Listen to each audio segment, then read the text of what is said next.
Iyyaka na'budu wa iyyaka nasta'in. Ihdinas siratal mustaqim, siratal ladzina an'amta 'alaihim ghairil maghdubi 'alaihim waladdallin. Amin amin ya rabbal alamin. Bersyukur kita kepada Ilahi dengan limpah kurnianya dapat kita sama lagi pada hari ini untuk minggu keempat, hari yang ke berapa Hari yang ke-16, 18. Hari yang ke-18. Okey, baik. So kita start lah sebentar Kalau itu dia akan masuk so slow lah. Okey, baik. So saya sebelum kita pergi ke next subtopik, saya nak bincang sikit latihan formatif yang saya beri kemarin, yang mana ada ramai juga yang jawab dan dia hantar pada saya, dan saya tengok situ jelas dia boleh faham lah, dia boleh faham, dia boleh buat, dan ada juga yang melakukan sedikit kesilapan, tapi tak apa, kesilapan tu kita boleh betul, tak ada masalah. Cumanya kita kena betul-betul bila kita buat, kita akan faham lah apa yang kita buat tu. Okey, soalan pertama, apakah fenomena gelombang yang berlaku apabila ombak laut bergerak menuju ke arah pantai? Jelaskan jawapan anda dengan bantuan gambar rajah. Dengan bantuan gambar rajah, kita nak beri penerangan apakah fenomena-fenomena yang telah berlaku apabila ombak laut bergerak menuju ke arah pantai. Okey, yang pertama kita kena jelaskan dari segi fenomena dia, iaitu fenomena pembiasan. Pembiasan gelombang. So pembiasan gelombang. Okey. So dekat penjelasan kita, saya sambung bawah ni Penjelasan tu, okey, kita lukis dulu gelombang daripada jauh, daripada tengah laut. Okey. Lepas tu bentuk pantai dia ada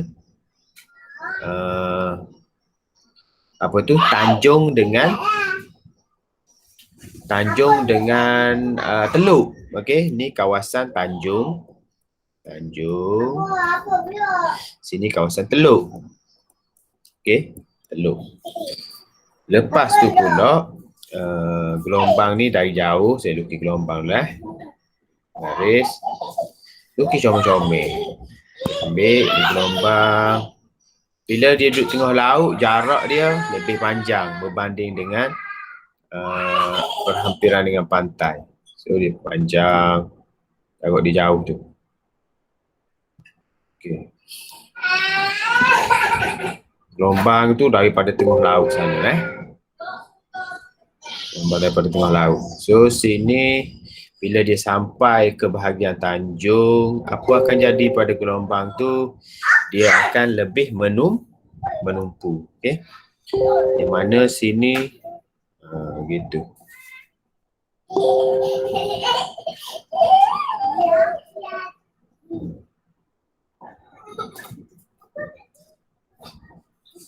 Okey, dia berbentuk gitu. So di kawasan tanjung tu, kalau kita lihat dia lebih rapat-rapat. Sebab apa? Di kawasan tanjung tu dia panggil? Dia lebih cetek. Tapi kecetekan dia tu menyebabkan gelombang jadi menumpu.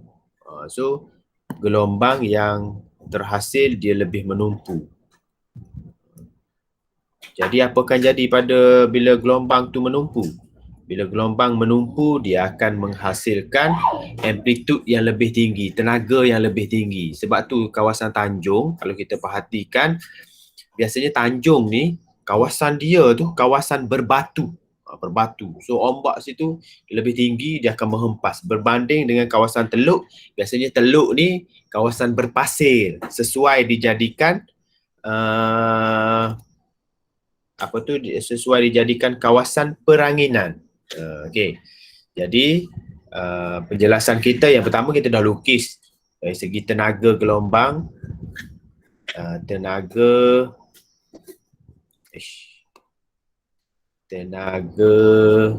gelombang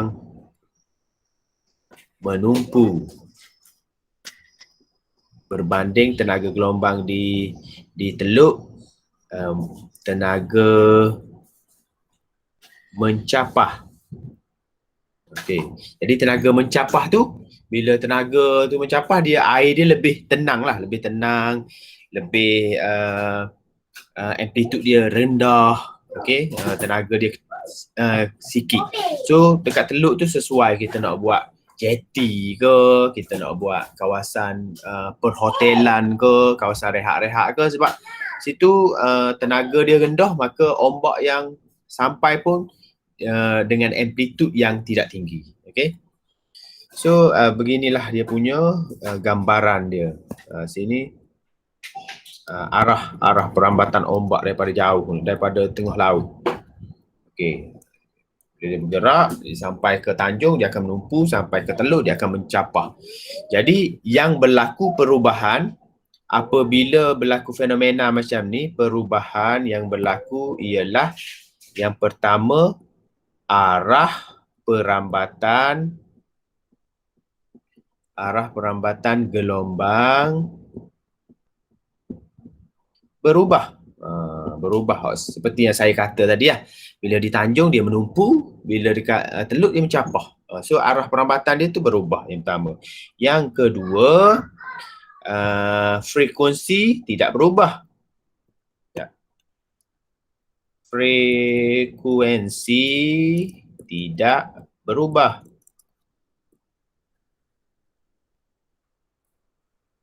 Yang ketiga, laju gelombang berkurang. Dia menghampiri pantai tu dia semakin berkurang. Okey. Bila dia semakin berkurang, yang keempat, panjang gelombang dia berkurang juga. Panjang gelombang berkurang. Tu. Kalau dalam periksa dia, kalau dia suruh buat penerangan, awak kena tulis dari segi gambar rajah dengan poin-poin dia. Apa yang untuk mengukuhkan awak punya hujah tu. Okey, beres. Okey, yang kedua, rajah 5.44 menunjukkan gelombang air satah berfrekuensi 10 Hz. 10 Hz. Ingat, kalau pembiasan 10 Hz tu tidak berubah, dia akan sama. Merambat daripada kawasan dalam ke kawasan cetek, PQ. Okey. Sempadan dia adalah PQ tu. Daripada kawasan dalam ke kawasan cetek. Laju gelombang air di kawasan dalam 30 cm per saat. Soalan yang pertama, hitungkan panjang gelombang. Okey. Sini saya sambung sini . Ini saya sambung sini. Okey. Panjang gelombang, rumus dia, panjang gelombang kat mana tu? Okey, sini, kawasan dalam. Okey, rumus dia V sama dengan F lambda. V sama dengan F lambda.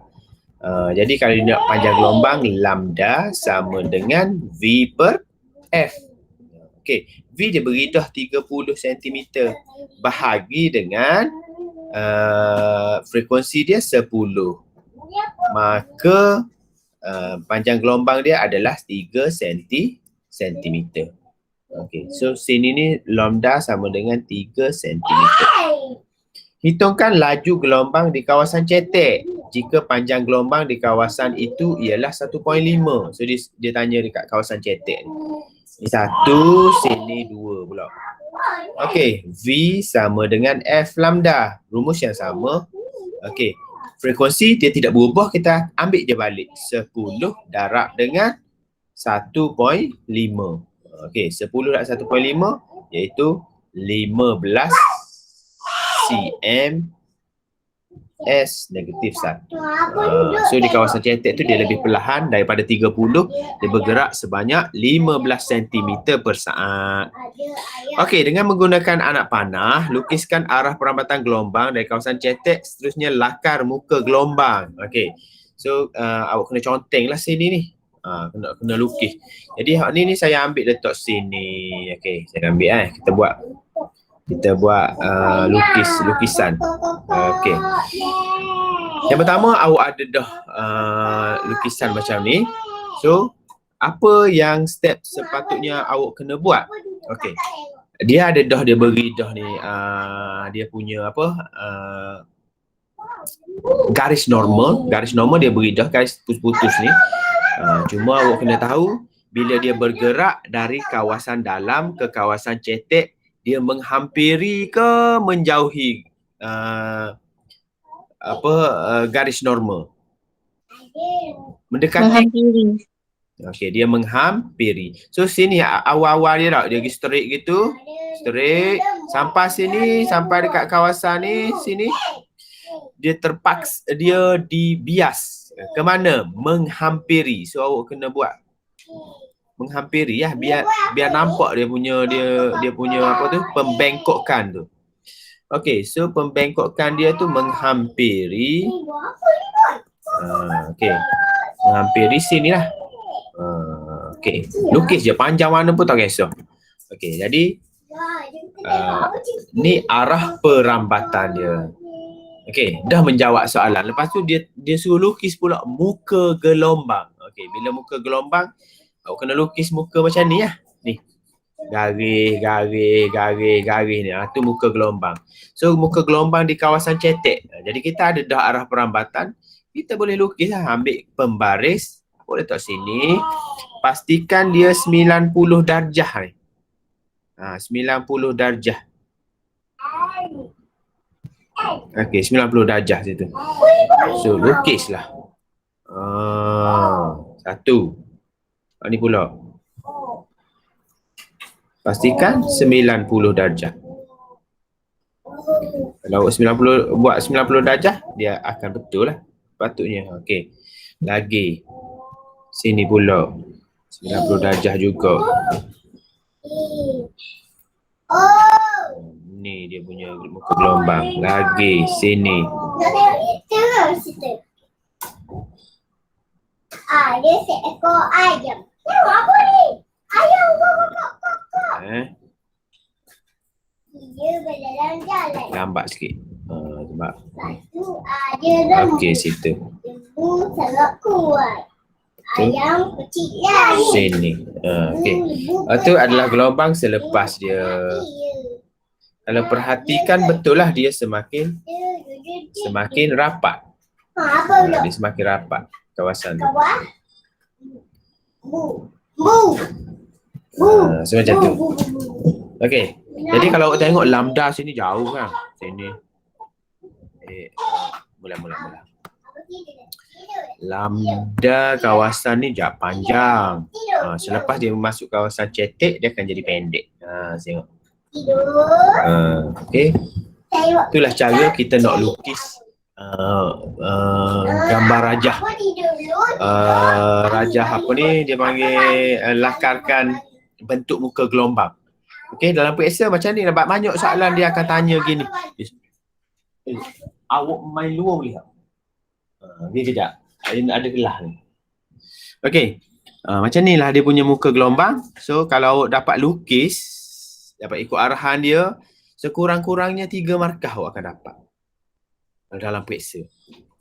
Ni kita panggil soalan aplikasi kualitatif. Kualitatif. So sebab aplikasi yang awak boleh buat berdasarkan kefahaman awak.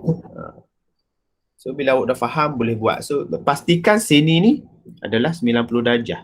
90 darjah. Sini pun 90 darjah. Arah perambatan dengan muka gelombang sentiasa 90 darjah. Gitu. So selesai untuk soalan C. Bandingkan frekuensi, panjang gelombang dan laju. Okey, kalau banding, itulah kita buat pembandingan dalam kotak lah. Dalam kotak, frekuensi, panjang gelombang dan laju. Frekuensi kawasan dalam dengan kawasan cetek tak berubah. Dia adalah sama. Panjang gelombang kawasan dalam dia lebih panjang, kawasan cetek dia lebih pendek. Laju di kawasan dalam dia lebih laju, laju di kawasan cetek dia lebih rendah. Right. Sepatutnya awak boleh faham lah tu. Okay. Next adalah pembelauan. Okay. Pembelauan ni adalah sebaran, penyebaran. Gelombang boleh disebar. Contoh macam gelombang bunyi. Okay. Kita duduk dalam bilik. Ibu kita berada di luar. Tak? Tapi kita dapat mendengar suara dia sedangkan pintu bilik kita tutup. Okay, macam mana kita boleh dengar? Dia adalah sejenis gelombang yang boleh disebar ataupun boleh dibelau. Okay, boleh dibelau. Pembelauan ni bermaksud sebaran gelombang apabila terdapat melalui satu celah ataupun satu halangan. Okay.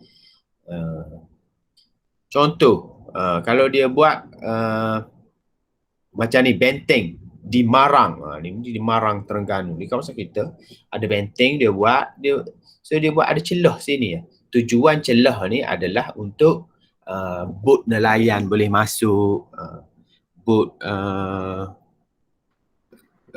kapal-kapal mengangkut barang boleh masuk. Okey.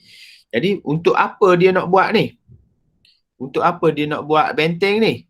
Sebenarnya supaya berlaku pembelauan. Tujuan pembelauan ni adalah untuk sebarkan gelombang. Okey. Kalau gelombang tu mari tinggi, bila dia tersebar, dia akan jadi rendah. Rendah tu maksudnya apa? Tenaga dia rendah. Tak? Macam awak duduk di luar rumah, dapat line telefon tu awak dapat 3 bar contohnya. Bila awak masuk dalam rumah, line telefon tinggal 2 bar. 2 bar tu bermaksud kekuatan, tenaga dia. Kita tetap dapat gelombang tu. Cuma kekuatan dia berbeza disebabkan kita banyak halangan duduk dalam rumah. Rumah kita pula dibuat daripada batu. Okey. Jadi pembelauan tu, gelombang tu disebar. Berlakunya pembelauan, maka tenaga yang kita dapat lebih rendah. Kalau pembelauan, tenaga sahaja yang berubah. Tenaga tu mewakili amplitude lah. Amplitude sahaja yang berubah.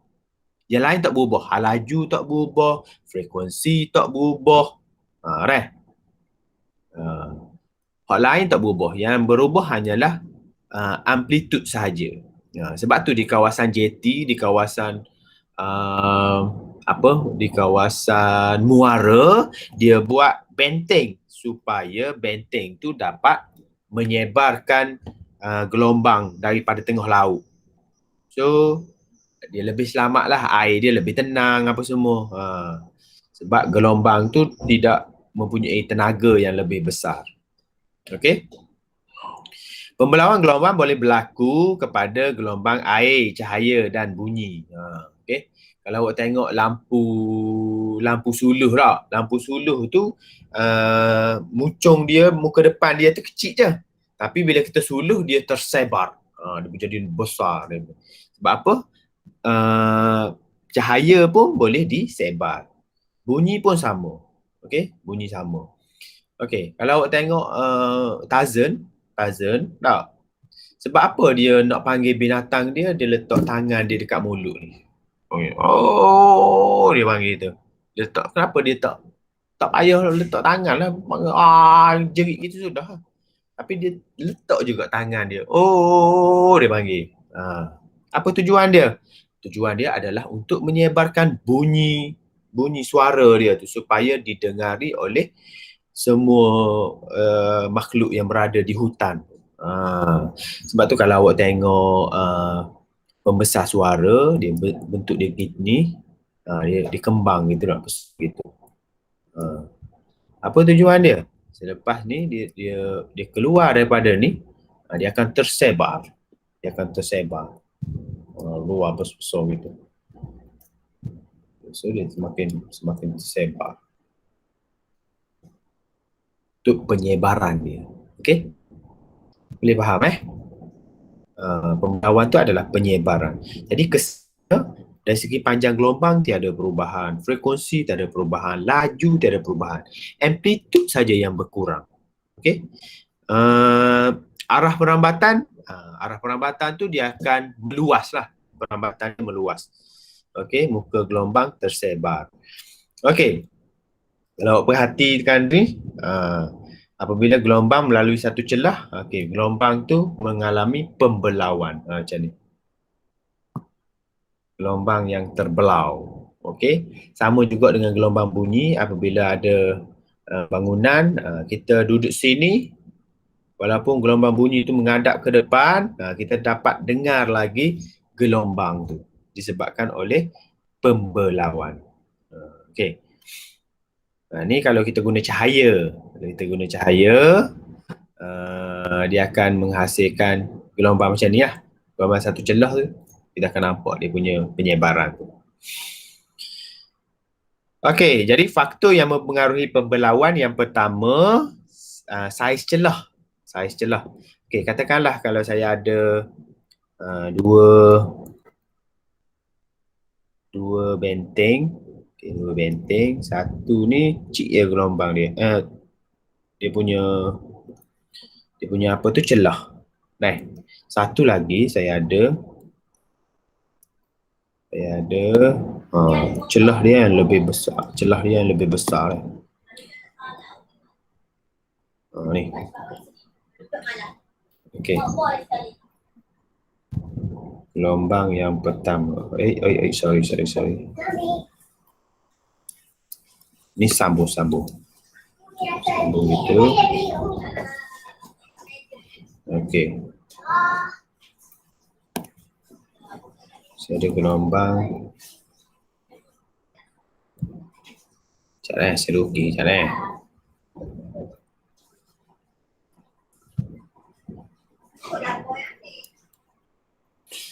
Okey, gelombang tu mari. Ada dua benteng. Ada benteng tau. Lepas tu benteng tu ada dua celah. Celah yang berbeza saiz. Satu saiz yang besar. Sini besar saiz dia. Satu lagi kecil je saiz dia. Okey. Kecil je. Lepas tu diperhatikan bila masuk pada saiz yang kecil, pembelauan yang terhasil dia sepatutnya sama ni.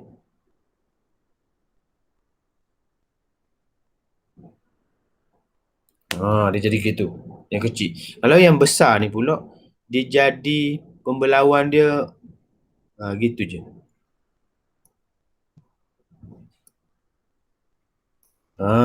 Nampak perbezaan dia. Jadi pembelauan ni dia semakin obvious ataupun semakin jelas apabila saiz celah semakin kecil. Jadi semakin kecil saiz celah, semakin tinggi pembelauan, darjah pembelauan. Ni darjah pembelauan kalau kita buat darjah gitu. Ni darjah pembelauan. Berbanding dengan celah yang besar, darjah pembelauan dia lebih kecil. So sini tengok. Darjah pembelauan celah yang kecil lebih besar daripada darjah pembelauan saiz yang besar. So semakin kecil celah, semakin tinggi darjah penyebaran pembelauan. Gitu. So itu faktor yang pertama. Faktor yang kedua, okey, saya ada celah. Okey. Celah yang sama.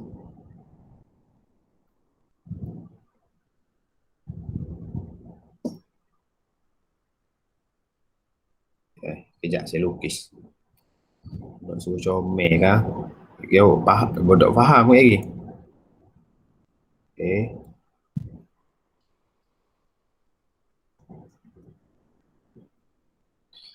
Okey, ni benteng. Saiz celah sama. Cuma yang berbeza saya ada dua gelombang. Satu gelombang yang kecil. Kita buat warna lain. Gelombang ni warna merah. Satu gelombang yang kecil, rapat-rapat.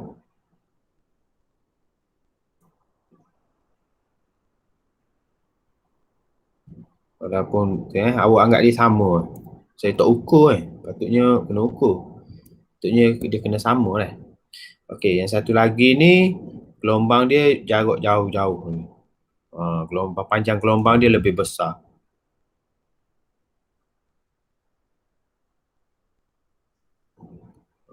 Okey.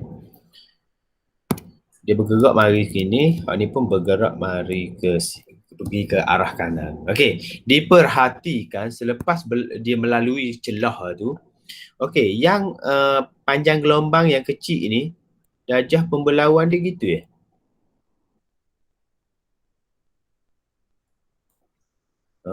Dia terbelau gini. Dia rapat-rapat. Kecil kan? Sebab ni sama ni. Azan pula. Kejap azan.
Okay, so kita sambung. So kalau kita tengok, kalau panjang gelombang lebih pendek, darjah pembelauan dia lebih kecil. Maksudnya dia kurang tersebar kalau panjang gelombang dia kecil. berbanding dengan panjang gelombang yang besar, panjang gelombang yang panjang menghasilkan darjah pembelauan yang lebih tinggi. Okey, contohnya lah. Kalau saya ada ni bangunan tak? Sini bangunan. Lepas tu saya letak speaker sini. Saya letak speaker. Sini bangunan. Lepas tu sini saya letak speaker. Okey. Saya ada 2 orang duduk sini. Ni A, sini B. Okey. Mula-mula speaker tu saya pasang biasa je. Pasang biasa. Dua-dua orang A dengan B dapat dengar speaker. Lepas tu saya di speaker tu saya up lagi. Saya up dia punya frekuensi. Frekuensi suara dia jadi macam suara Donald Duck kalau frekuensi tinggi. Tu frekuensi tinggi. Bila saya up frekuensi, hanya pelajar A sahaja yang mendengar. Pelajar B tak dengar. Okey. Pernah dah keluar SPM, dia suruh buat penerangan. Sebab apa hanya pelajar A sahaja yang mendengar apabila frekuensi ditingkatkan. Okey. Kalau kita tengok rumus, V sama dengan F lambda. Okey.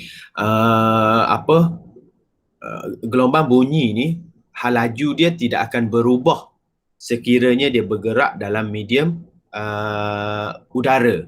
Okey, dia tak akan berubah.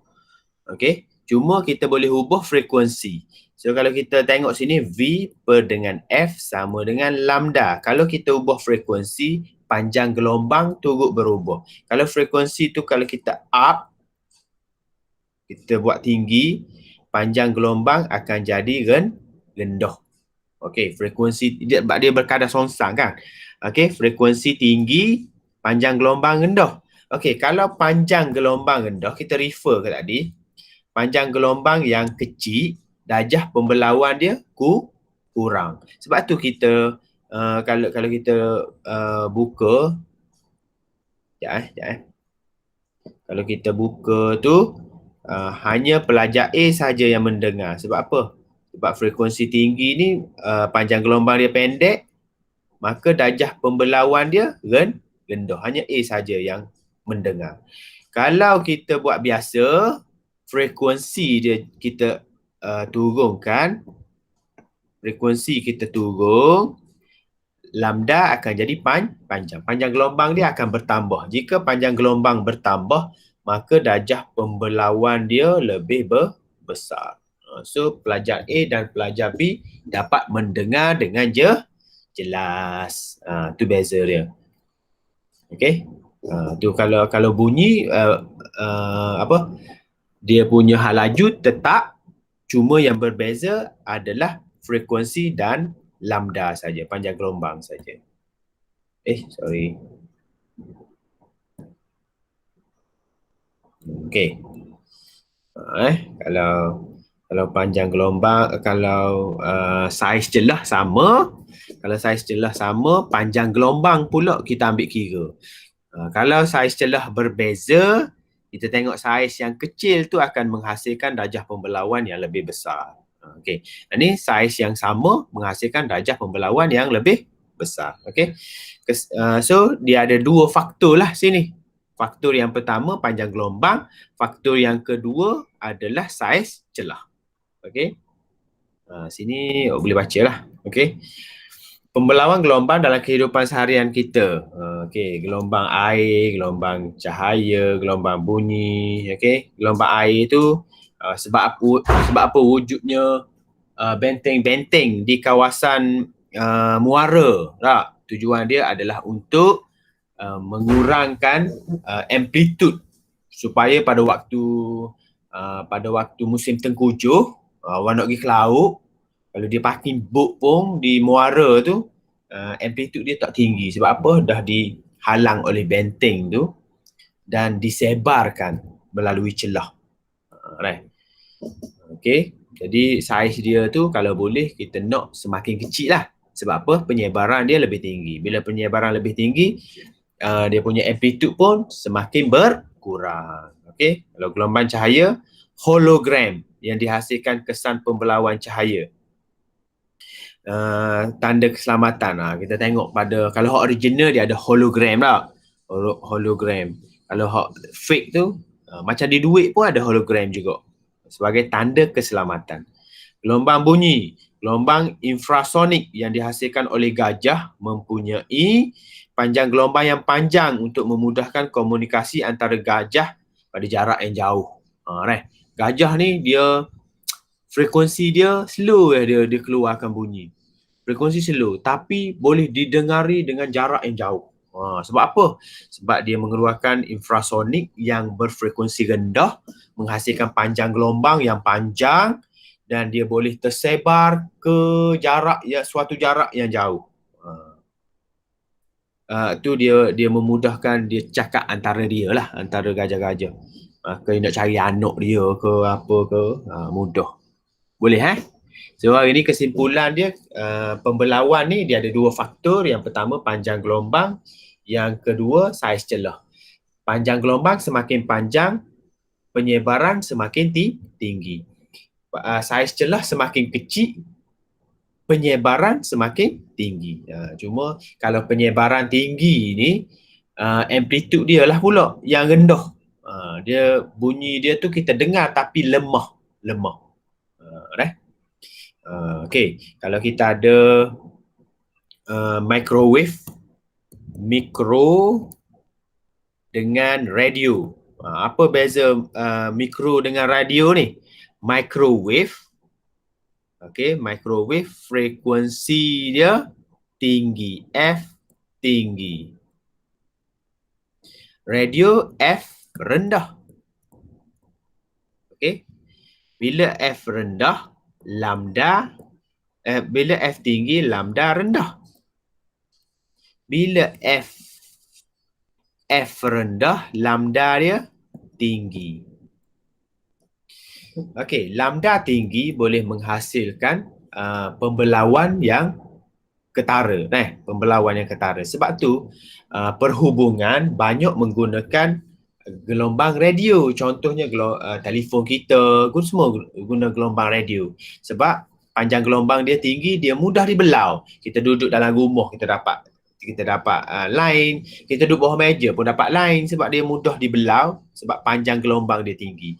Kalau kita guna micro, boleh, tapi kalau kita berada di kawasan terlindung sikit, kita tak dapat dah signal. Micro ni banyak digunakan perhubungan antara satelit dengan satelit. Dia boleh pergi jarak yang jauh. Tu kelebihan micro. Radio dia tak boleh pergi jauh tapi dia mudah dibelau. Bila mudah dibelau, kita duduk kat mana pun, di celah mana pun kita akan dapat line. Tu line radio. Okey.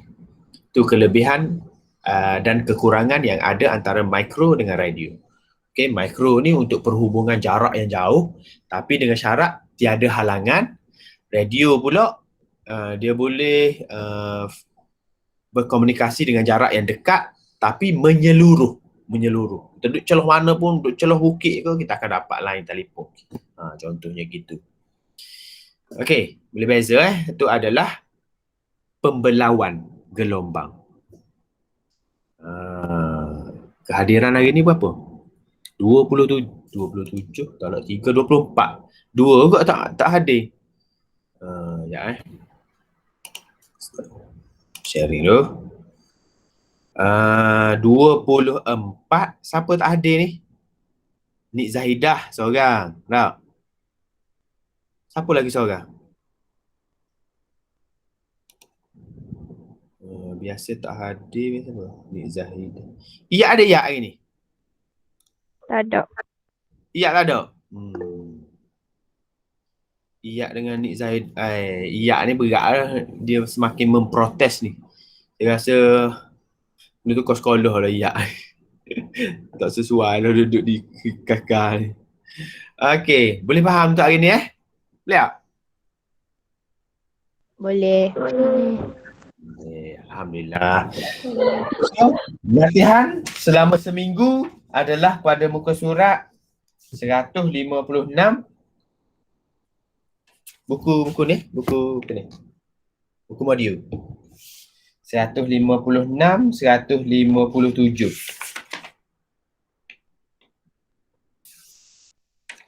Dan 160. 156, 157, 160. 3 muka surat untuk seminggu. Boleh? Ke tak boleh? Boleh. Nah, cuba dulu untuk jawab. Kalau tak boleh jawab, boleh tanya saya. Tak ada masalah. Saya boleh tolong jawabkan. Kalau tak ada apa-apa, maka kita berhenti sini dulu lah. Kita jumpa balik pada hari Isnin minggu depan. Okay, so kita tangguh majlis kita dengan tasbih kafarah dan surah Al-As. Subhanakallahumma wa bihamdika.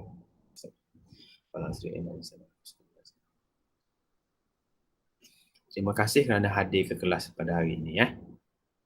Itu saja. Wallahu a'lam. Assalamualaikum warahmatullahi wabarakatuh. Sama-sama. Cikgu. Sama-sama. Sama-sama.